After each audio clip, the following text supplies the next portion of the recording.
নমস্কার বন্ধুরা, আজ আমি আপনাদের পাঠ করে শোনাব শ্রদ্ধেয় কবি অজিত কুমার দের লেখা কবিতা আমার প্রিয়তমা।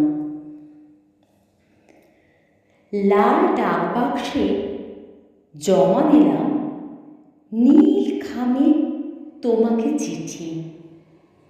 যে বাক্সটা আজ বড় অবহেলায় ঝুলছে, কত স্মৃতি আগলে পথের পাশে পুরনো বাড়ির রংচটার দেওয়ালে। জানি না আমার লেখা চিঠি তুমি পাবে কিনা, তবুও চিঠি ফেললাম লাল ডাক বাক্সে। সাদা কাগজ ভরিয়ে দিয়েছি নীল কালিতে, লিখেছি রাতের দুঃস্বপ্নের কথা। নির্ঘুম চোখে কি কি স্বপ্ন দেখেছি, লিখেছি তোমাকে আমার ভালো লাগার কথা। গঞ্জের হাটে কাঁচের চুড়ি 4 গোছা, আর লাল হলুদ ফিতে, আলতা, টিপ পাতা কিনেছি তোমার জন্য।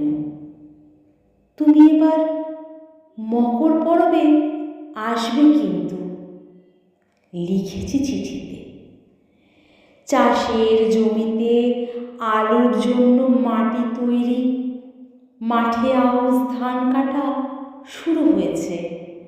হিমেল বাতাসে নতুন ধানের সুগন্ধ, বুলবুলি, টিয়া, শালিক পাখিরা আসে সূর্য ওঠার সাথে সাথে।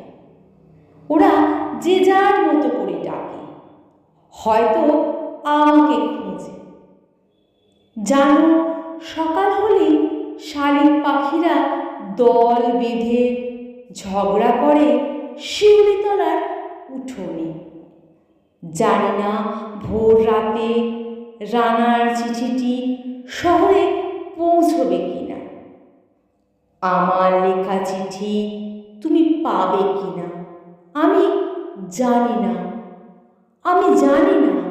তুমি কোথায় আছো আমি জানি না। জানো, নীল খামের উপর তোমার ঠিকানা লেখা হয়নি। নীল খামের উপর ঠিকানায় লিখেছি তুমি আমার প্রিয়তমা। নীল খামের উপর ঠিকানায় লিখেছি তুমি আমার প্রিয়তমা। ধন্যবাদ। কণ্ঠে আমি মিঠু।